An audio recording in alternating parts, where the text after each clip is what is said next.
Bonjour à tous, c'est un plaisir de vous accueillir ce matin sur la chaîne du Gospel Center, la Béroche.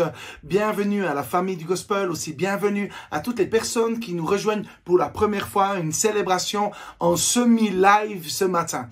Nous avons enregistré, comme vous pouvez voir, une vidéo d'accueil au Valais, plutôt chez ma belle-sœur et mon beau-frère, que dans notre salle. Vous voyez bien avec le décor qui est juste derrière moi. Mais ce matin, on a le plaisir d'avoir Werner Lehmann qui va partager pour tous les Gospel Center un message extraordinaire. Et je vous invite à pouvoir vivre ce moment, vraiment d'accueillir la présence de Dieu chez vous. Nous avons aussi mis un petit moment de louange où vous pouvez chanter, profiter d'être dans la présence de Dieu. Mais je vous invite réellement à prendre du bon temps, à lire la parole de Dieu, à chercher Dieu plus que tout. C'est vrai que c'est une période toute particulière, mais Dieu veut se révéler à son peuple, Dieu veut se révéler à son Église. Et pour ça, nous devons le chercher, pour ça, nous devons chercher dans la prière, dans la lecture de la parole de Dieu.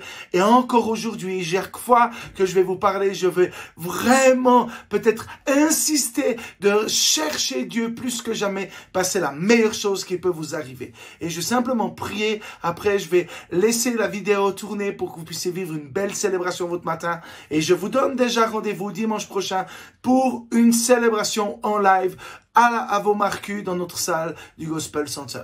Seigneur Jésus, tu es un Dieu extraordinaire et tu es un Dieu puissant. J'invite ta présence dans chaque famille, dans chaque foyer, qu'il y ait une manifestation de ta présence. Saint-Esprit, tu aimes toucher les vies, toucher les cœurs, transformer les vies, mais tu aimes aussi déverser ton amour et ta présence. Et je te prie d'amener ta paix et faire des miracles dans les vies, qu'il y ait des restaurations, des guérisons et des choses extraordinaires qui peuvent se passer. Je te prie que ce matin, pendant cette célébration, que ta présence puisse se manifester dans chaque foyer. Voilà, Amen. Je vous souhaite une bonne célébration.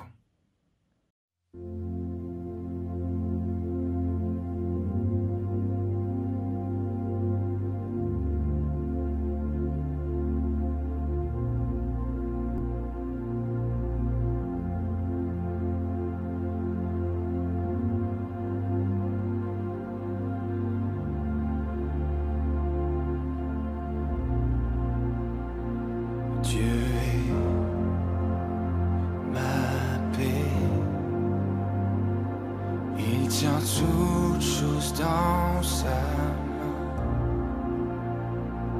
toujours présent,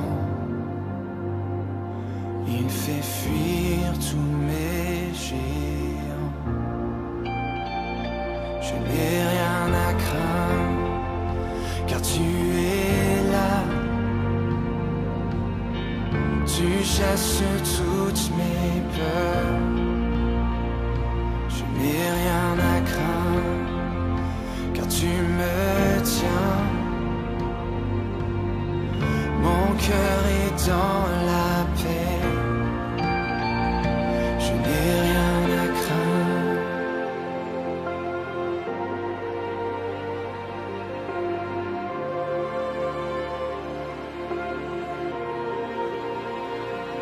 Dieu est fidèle,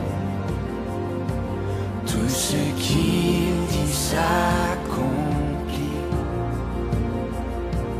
dans son repos. Ma foi s'aligne à sa grâce, je n'ai rien à craindre, car tu es là, tu chasses toutes mes peurs, je n'ai rien à craindre, car tu me tiens, mon cœur est dans la paix, je n'ai rien à craindre.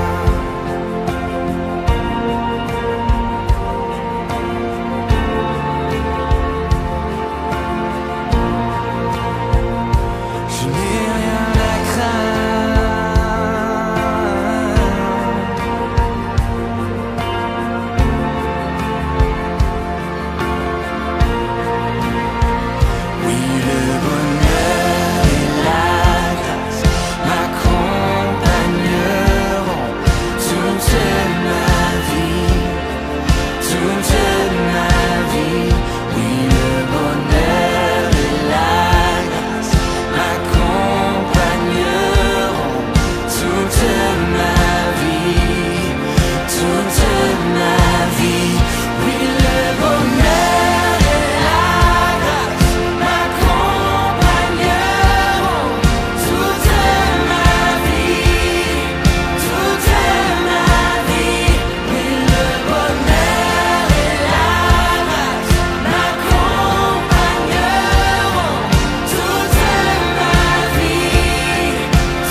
tu es là, Jésus.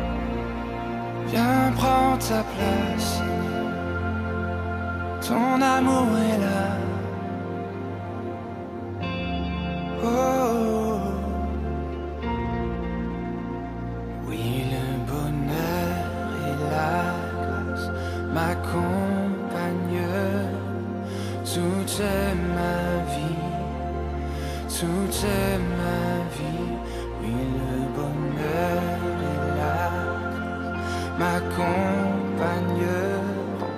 toute ma vie, toute ma vie.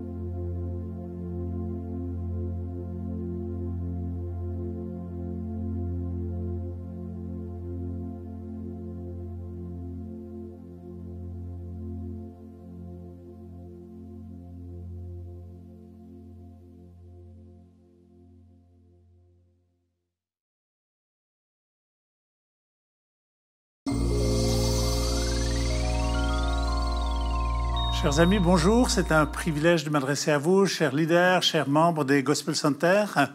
J'aimerais vous saluer, j'aimerais saluer chacun des Gospel Centers. J'aimerais parler à nos amis de Fribourg et leur dire merci pour ce que vous faites, Philippe et Jérémy. J'aimerais m'adresser à Catherine et à Marc Macorde à Montreux. J'étais très réjoui d'être au milieu de vous il y a quelques semaines. C'était le dernier dimanche avant le confinement et on a vécu une magnifique célébration.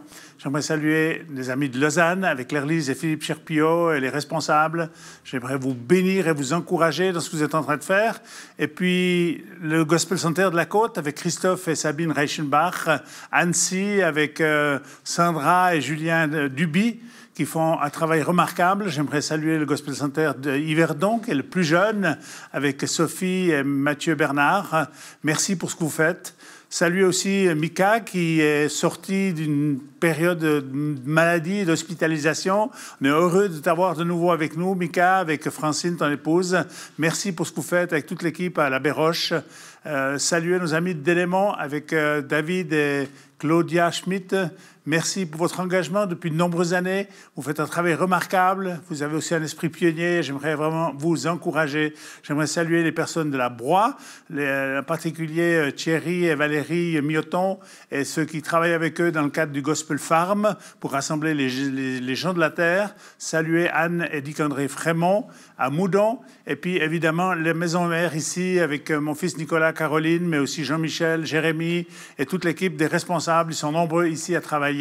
Merci pour ce que vous faites. Je vous encourage, je vous bénis et j'aimerais, en introduction, j'aimerais partager avec vous une parole tirée de l'Écriture. C'est une parole qui est adressée en premier lieu à Jésus, mais qui s'adresse également à nous parce que Jésus nous a invités à reprendre le mandat. Dans Luc 4, au verset 18, il est dit « L'Esprit du Seigneur est sur moi » parce qu'il m'a oint pour annoncer une bonne nouvelle aux pauvres. Il m'a envoyé pour guérir ceux qui ont le cœur brisé, pour proclamer aux captifs la délivrance, pour redonner aux aveugles le recouvrement de la vue, pour renvoyer libres tous les opprimés. J'aimerais vous encourager parce que l'Esprit du Seigneur est sur vous et Dieu vous a oint.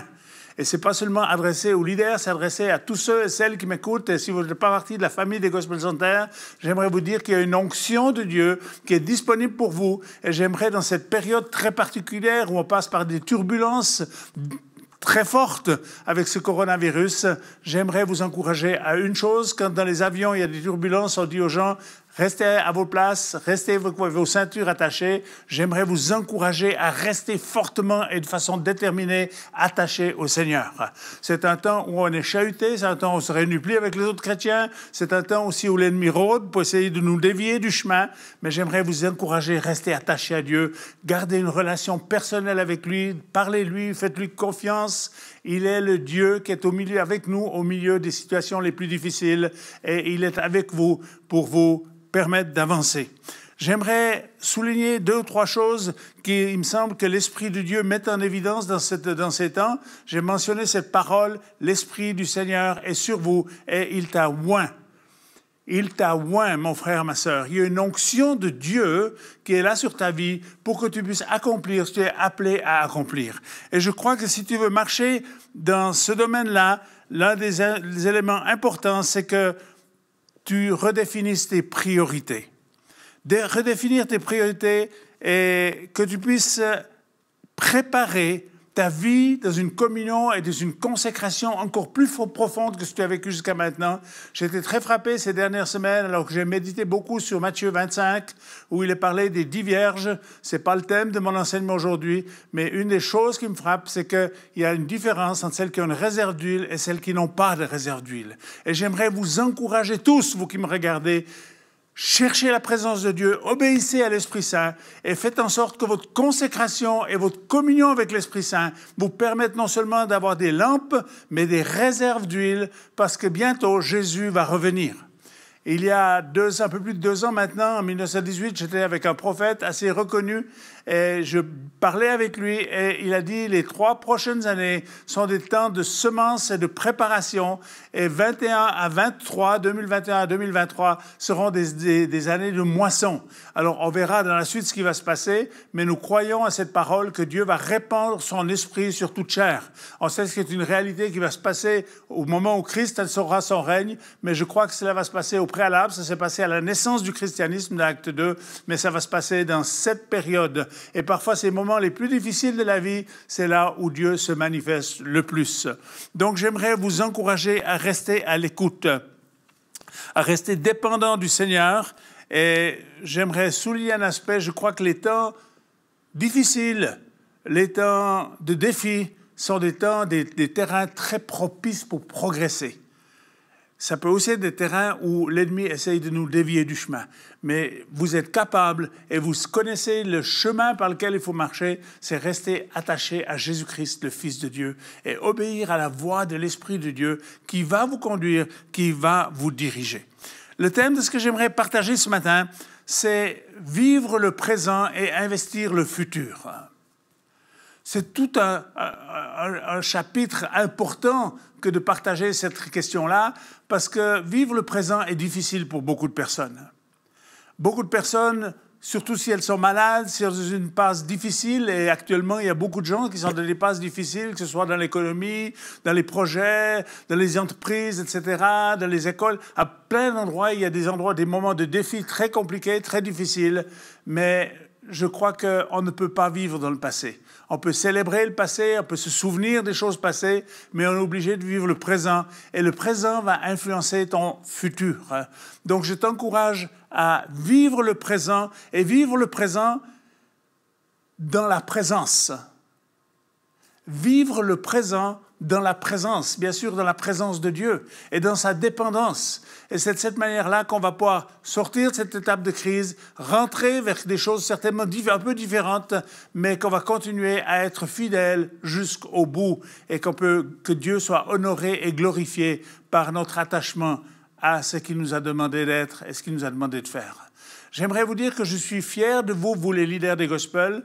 J'aimerais vous encourager. Je pense que pour traverser cette étape et vivre le présent, nous avons besoin d'être libérés de la peur, libérés de la honte, libérés de la comparaison aux autres et oser être vous-même. Je vous encourage aussi à un petit peu de fierté, pas de l'orgueil. Dieu va résister aux orgueilleux, mais une certaine fierté. Et aussi, surtout, soyez fiers de ce que Dieu a fait de vos vies et de la vocation qu'il vous a adressée. Il nous a adressé une vocation extraordinaire, celle d'être enfant de Dieu. Et pendant cette période où nous sommes sur la terre encore, eh bien, j'aimerais vous encourager à porter vos yeux sur cette vocation et de rester vraiment dans cette dépendance de Dieu avec une audace.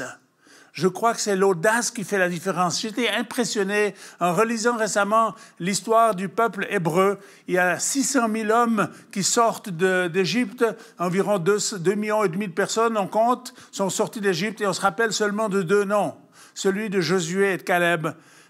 Pourquoi? Parce qu'au travers des épreuves, ils sont restés attachés à la promesse de Dieu. Ils ont continué à porter les regards sur ce que Dieu avait promis, c'est-à-dire une terre qui était fertile, qui était une bonne terre, en Canaan. Et après 40 ans de désert, Josué et Caleb sont les deux noms dont on se souvient. Et c'est ceux qui ont gardé la vie parce qu'ils avaient leur foi et leur attachement à Dieu. Et j'aimerais vous encourager à faire partie de tels hommes et à chercher à leur ressembler.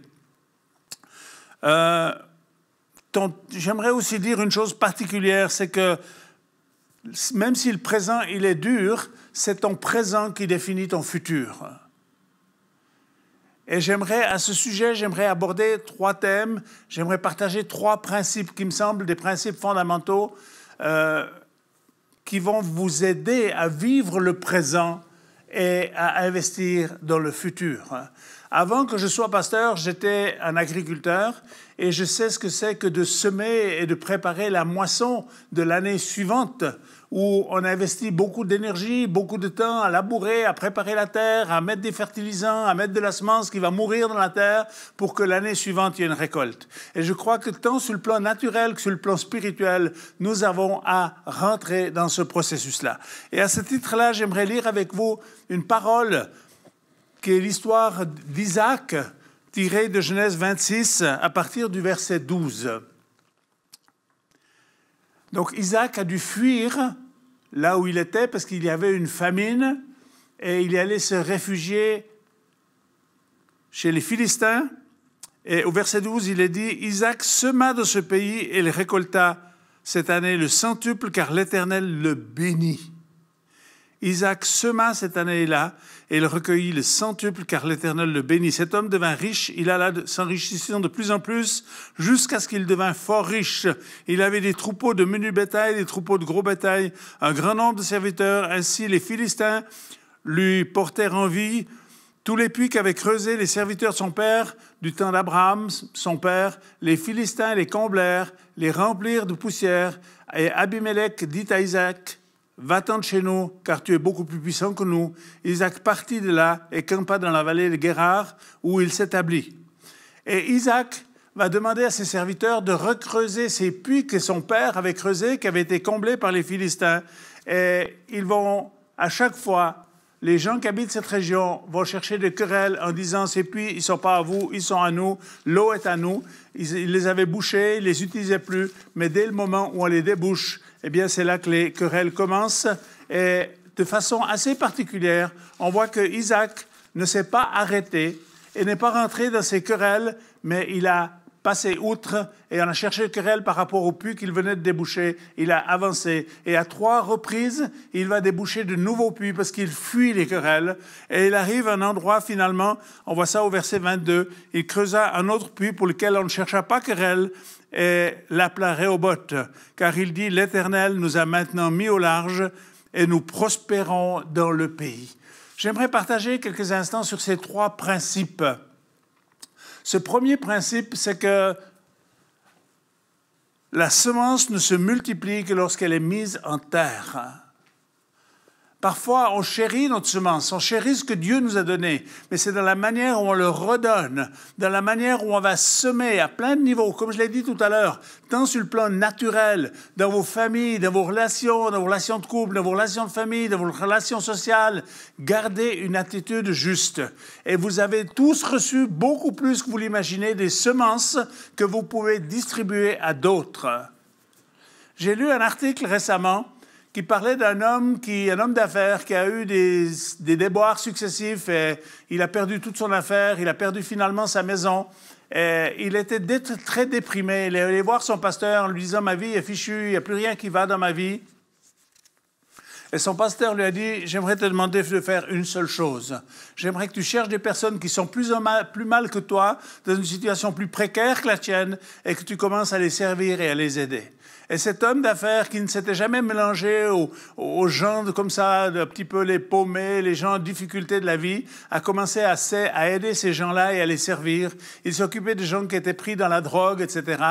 Et en l'espace seulement de quelques semaines, cet homme a retrouvé son dynamisme, sa joie de vivre, en disant « J'ai jamais pensé que je pouvais trouver de la joie en aidant des gens plus démunis et dans une situation plus difficile que la mienne. » Et je crois que ça, c'est une manière de semer de l'amour, de semer de la joie, de semer de l'espoir, de semer du dynamisme de semer au travers de ce que Dieu vous a donné et d'aider les autres. Je crois que ça, c'est semer. Et ce que tu sèmes aujourd'hui, parfois quand on sème, on a le sentiment qu'on s'appauvrit. Mais ça, c'est parce qu'on n'a pas en vue la moisson de l'année suivante. Et si tu as en vue la moisson qui t'est réservée, non seulement dans la vie présente, mais dans la vie éternelle, alors tu n'auras plus de problème à semer. Et j'aimerais pas que tu sèmes avec tristesse, j'aimerais que tu apprennes à semer avec joie. Et vous savez, des fois, il y a des tout petites choses qui peuvent faire une énorme différence. J'étais frappé par une manchette de journaux qui disait une embrassade salvatrice.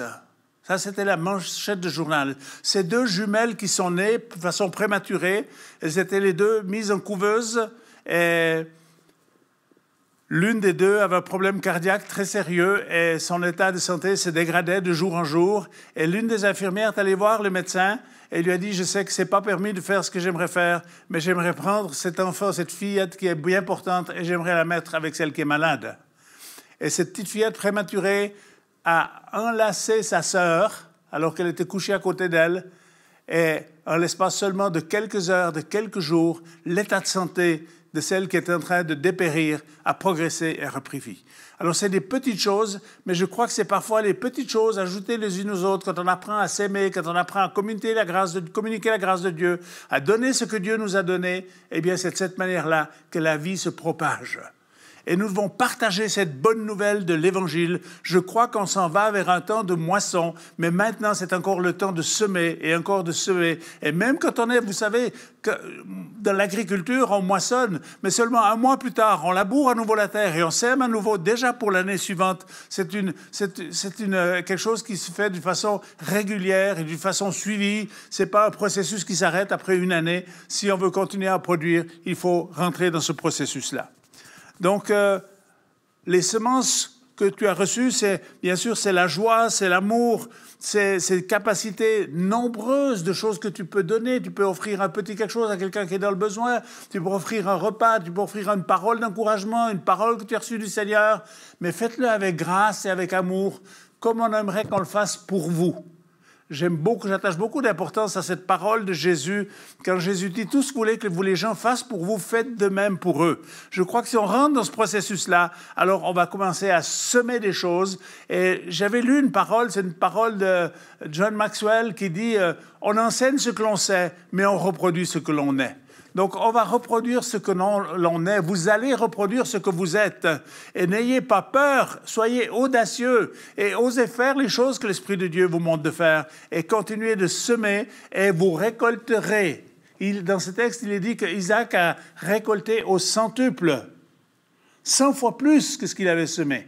Eh bien, moi, je crois que les promesses de Dieu nous permettent d'envisager que nous allons récolter beaucoup plus que ce que nous avons semé. Et j'aimerais pour ma part, en tous les cas, de dire, Seigneur, je veux m'engager, je veux continuer à semer de ma relation avec Dieu, semer de ma relation sociale, semer de mes relations avec les frères et sœurs, avec le peuple de Dieu, pour que nous puissions continuer à progresser et qu'un jour on puisse se réjouir en disant, Seigneur, certains chrétiens parfois me disent, mais est-ce que c'est vraiment utile de faire des choses? Est-ce que c'est ce que Dieu nous demande? Vous savez, quand il y a la parabole des talents, un reçoit 5 talents, l'autre en reçoit 3, le troisième en reçoit 1. Et celui qui en avait 5, quand il doit rendre des comptes à son maître, il dit que les 5 talents que tu m'as donnés, j'en ai produit 5 autres. Voilà 10 talents. Celui qui en avait reçu 3 a dit, j'ai produit 3 nouveaux talents avec les 3 que j'avais reçus. En voilà 6. Et les 2 reçoivent l'éloge de leur maître en disant, bon et fidèle serviteur. Et celui qui avait reçu seulement 1 talent, il n'avait pas beaucoup. Mais au lieu de le semer, au lieu de l'utiliser, de le faire croître, il l'a enterré. Et au moment où le maître est venu rendre des comptes, il a simplement repris la semence et l'a redonnée au maître. Et il n'a pas reçu d'éloge. Il a reçu une réprimande. Et le maître va dire, prenez-lui le talent et donnez-le à celui qui en a 10. Et on ne veut pas faire partie de ces personnes qui ont enseveli, qui ont caché leurs semences. On veut faire partie d'une génération qui est généreuse, une génération qui ose donner, qui ose se livrer, qui ose partager ce qu'elle a, et avec une certaine fierté et un certain honneur, parce que je crois que Dieu veut nous honorer et nous conduire dans cette dépendance de lui. J'aimerais partager mon deuxième point, c'est l'importance de creuser ces puits. Alors, quels sont ces puits que nous devons creuser? Pourquoi on doit les creuser? Moi, je crois que dans l'histoire de l'Église, avec un « E » majuscule, il y a plein de choses qui ont été ouvertes, mais l'ennemi, il est toujours là pour essayer de boucher ces puits. Et si nous n'avons pas une détermination pour dire on veut que l'eau vive coule au travers de nos vies, on veut que la manifestation de la gloire de Dieu soit sur nos vies, eh bien l'ennemi va peu à peu boucher les puits, on va se décourager, on va dire oui, mais Dieu a fait ça dans le passé, mais maintenant il fait plus cela. Non, chers amis, on veut faire partie d'une génération qui débouche les puits. Et je suis persuadé, et j'ai eu une vision encore cet après-midi, en disant lève tes yeux. Il y a des nouvelles choses que Dieu veut te montrer. Il y a des nouvelles opportunités que Dieu va te donner pour que tu puisses déboucher de nouveaux puits. Et j'aimerais vous encourager à ne pas abandonner en disant « moi, ça ne marche pas, il n'y a pas d'eau, et puis c'est bouché ». Non, non, débouche-le avec force et détermination. J'ai toujours été interpellé par la parole de l'apôtre Jacques qui dit « vous ne recevez pas parce que vous êtes irrésolu et inconstant ». Ce qui veut dire que si on veut recevoir, si on veut que les puits soient débouchés, il faut que nous soyons résolus et il faut que nous soyons constants. Et vous êtes capable de le faire. Nous savons le faire dans plein de domaines très naturels, très logiques. Je sais qu'il y a parmi vous beaucoup de gens qui sont très pragmatiques et qui savent faire les choses d'une façon très juste et très bonne. Je le vois, je vous connais, beaucoup d'entre vous, et j'aimerais vous encourager à avoir cette même audace de dire dans le domaine spirituel, on va percer. On ne va pas laisser les puits bouchés par l'ennemi, mais on va les déboucher. Et en particulier, un rapport avec ce texte de Luc 4 que j'ai lu tout à l'heure, où il est dit « Dieu vous a envoyé pour guérir les malades, pour délivrer les captifs, pour libérer ceux qui sont retenus dans la captivité et renvoyer libres. » Il faut qu'on débouche et qu'on continue de faire. Même parfois, vous savez, on a tous les mêmes luttes et les mêmes combats. On fait certaines choses, on ne voit pas toujours le résultat immédiatement. Et puis on se dit, mais peut-être que je ne suis pas loin pour faire telle ou telle chose. Et on se dit, est-ce que c'est vraiment ma place? Est-ce que je dois vraiment persévérer? Oui, vous devez persévérer.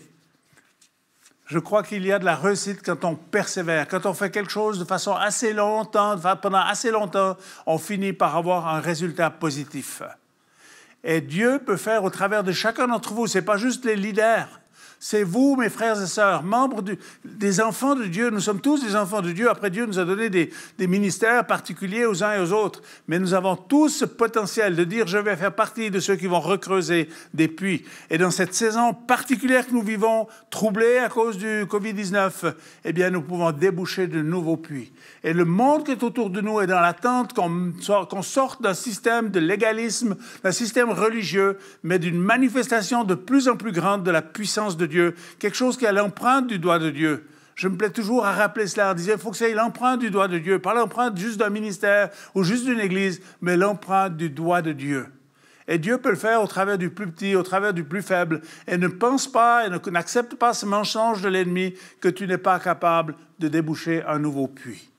Commence à le faire. Et quand on lit l'histoire des réveils, on voit que parfois, au travers d'un enfant, on était à Hermut, en Allemagne, où il y a eu cette longue histoire de prière qui a duré pendant 100 ans. Ça a démarré avec un enfant qui a commencé à pleurer, qui a commencé à s'humilier à cause des disputes et difficultés qu'il y avait avec les chrétiens alors qu'ils se rendaient à l'église.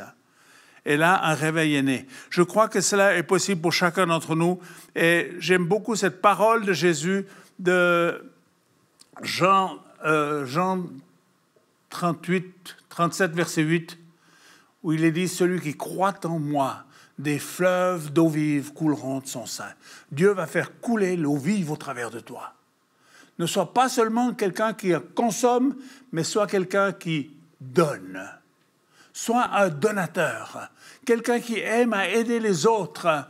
Et il y a un réel danger parfois, c'est qu'on est tourné sur nous-mêmes, on ne se croit pas capable, etc.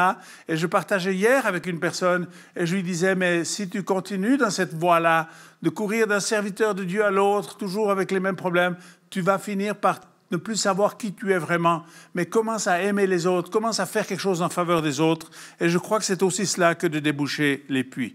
Troisième principe que j'aimerais partager avec vous, c'est ce dernier point, c'est de fuir les querelles.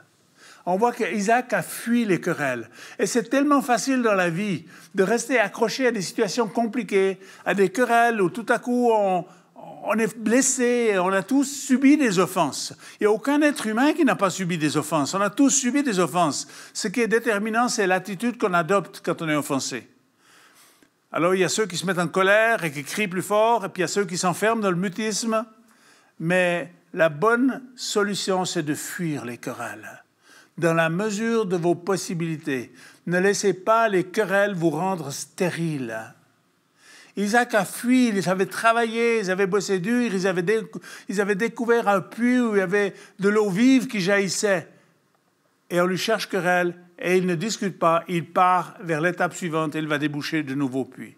Donc j'aimerais vous encourager à fuir les querelles liées à des histoires d'héritage, les querelles liées à des histoires de doctrine, les querelles liées à de vieilles histoires qui nous ont blessés, qui nous ont fait mal, mais où nous devons apprendre à pardonner et à dire « Seigneur, on va aller de l'avant et on va avoir une victoire. » J'ai été frappé la semaine dernière, j'étais en train de lire dans le livre de Joshi Shako, Inouï.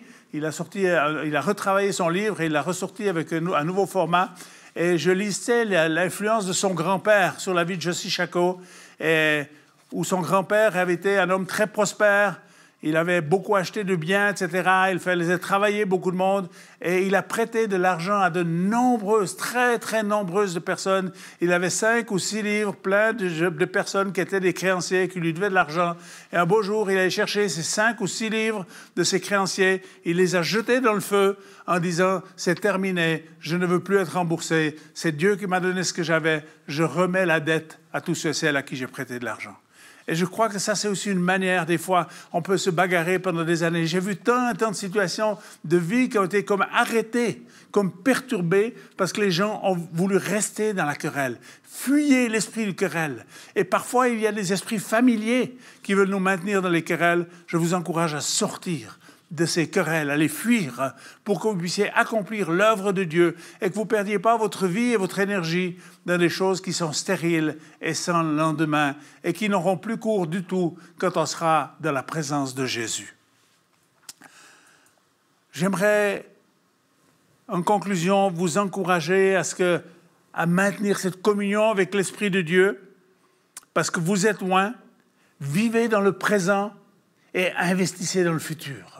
Ne restez pas dans... Il y a des gens qui vivent dans le passé et qui disent « Ah, dans le passé, c'était mieux. » Peut-être certaines choses étaient mieux, d'autres étaient moins bien. La réalité, c'est que nous sommes obligés de vivre dans le présent. Vivez le présent, investissez le futur, soyez audacieux, soyez courageux, et vous allez voir que l'onction de Dieu va nous permettre de traverser même la situation que nous vivons actuellement. Et j'aimerais vous bénir, mes frères et sœurs des Gospel Center.